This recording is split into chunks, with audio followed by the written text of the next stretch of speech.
Welcome back to the channel. Sorry guys, I haven't uploaded in a while. Just been busy doing some few stuff, and I haven't had a chance to really do much YouTube work. But first and first, the car is running, but I had to take it apart again because when we started tuning, the VVT was starting to act up. So it was behaving like, I don't know, it was just like on the tables, it would just go up, it would spike up, and then it would drop sharply down again.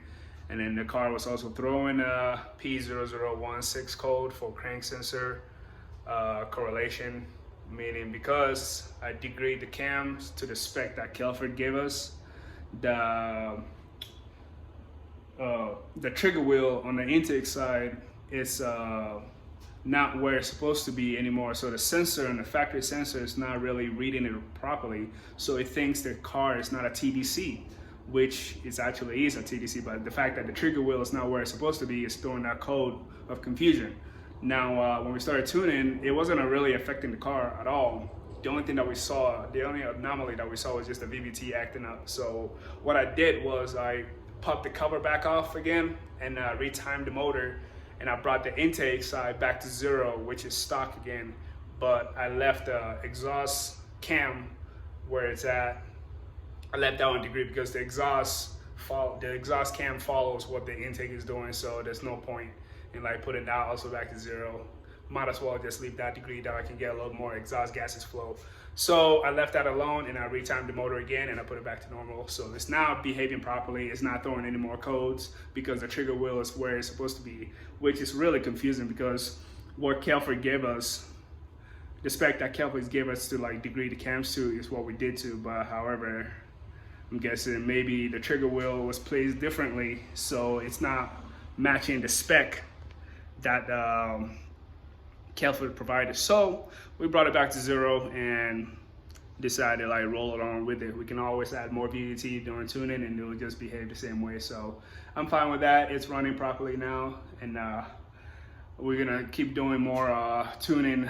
So yesterday I went to get logs, but right when I got on the road, my first initial hit was to do a full pull, but I figured might as well just let the car warm up a little bit, like cruising wise on the road. That way I can actually, before I even get on it, even though it's already warm, it's fine, but usually I like giving the car a little chance to like stretch its leg a little bit before I get on it. So I exited and decided to come back and do it again. So when I got stuck at the light, the external pump for the PI shut off, and it was really weird because I didn't know what was going on. I was like, what the hell? Like, it was just running and all of a sudden it died. So I thought it was probably like a relay or something, but it's a good thing that it died or a good thing that I did not do the pull initially before I got to the light, or else I would have done a $140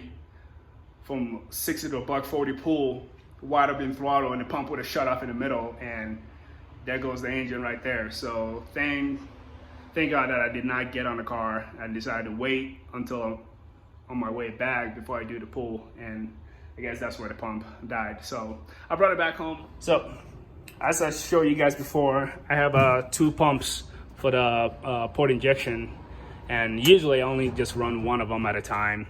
And when I need to run both is when I turn both on, and both are wired to each of them have their own separate relays that controls them. That way it doesn't overpower them. So But usually I like just running one, because one pump alone is good enough for over 800 horsepower, because it provides about 800 horsepower worth of fuel. So, but the reason why I installed both of them, because last year when we were tuning, we ran into some issues, some fueling problems, so we thought we were running out of fuel. So I added an extra one, just in case. But that wasn't the case, so now I have two pumps.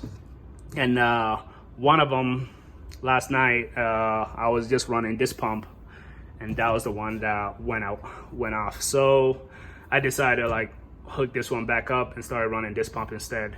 This is one of my oldest pump, the AM380. I've had this one for over 3 years now, so I'm not really mad at it that it went out. So I can't really complain. So now this is like the newer one that I had last year. And so it has like less mileage on it. So I turned this one on, so it's working fine now. It's not pumping fuel. So I'm good on that.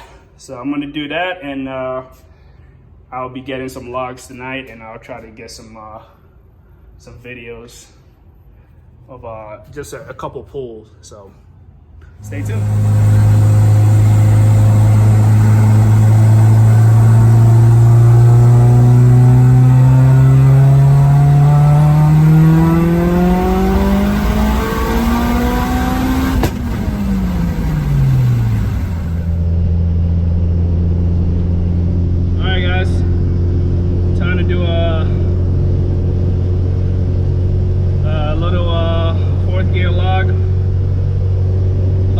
Side road. Might as well get the data before it starts raining. Doesn't look like it's gonna rain tonight. So let's get to it. Right when I turn the corner.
Let's see, 48 pounds of boost.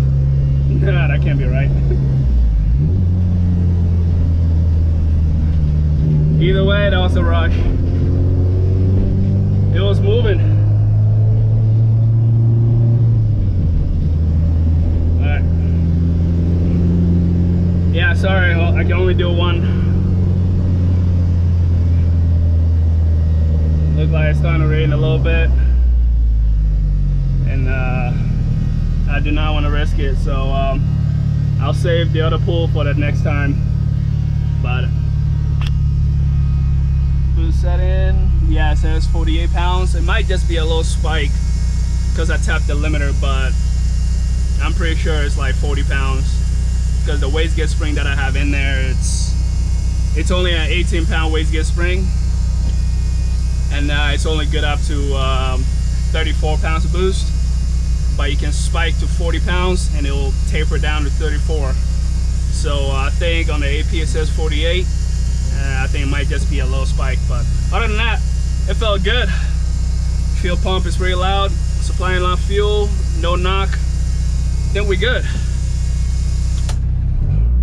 All right, shut the pump off and head home and drop off the log.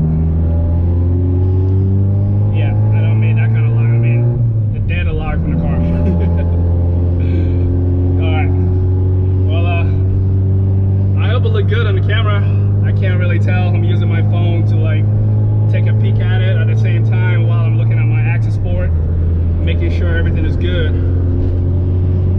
So if I'm moving a little bit too much, let me know in the next video. And if things change, and I'll correct all of it. This is my first experience doing all of this, so it's not up to the liking yet. The more I do it, the more I get better at it. So be patient with me, and we'll keep the ball rolling. Okay. All right, made it back home. I'm just chilling right now. I'm gonna go send the data to my tuner, that way he can review it. And yeah, so that was like the second video was my fourth gear pool that I found on the side street. I wasn't really planning on doing any logs today, but the frontage road was really empty, so I took advantage of that and I went ahead and did a log. I usually wait at night when traffic is dead before I do anything, but since the frontage road is Sunday, frontage road is dead, can't avoid it, so I went ahead and got my log in, and I'm gonna send that data to my tuner so we can look at it and follow up with the next step. So I hope you guys liked the video, and as always, thanks for watching.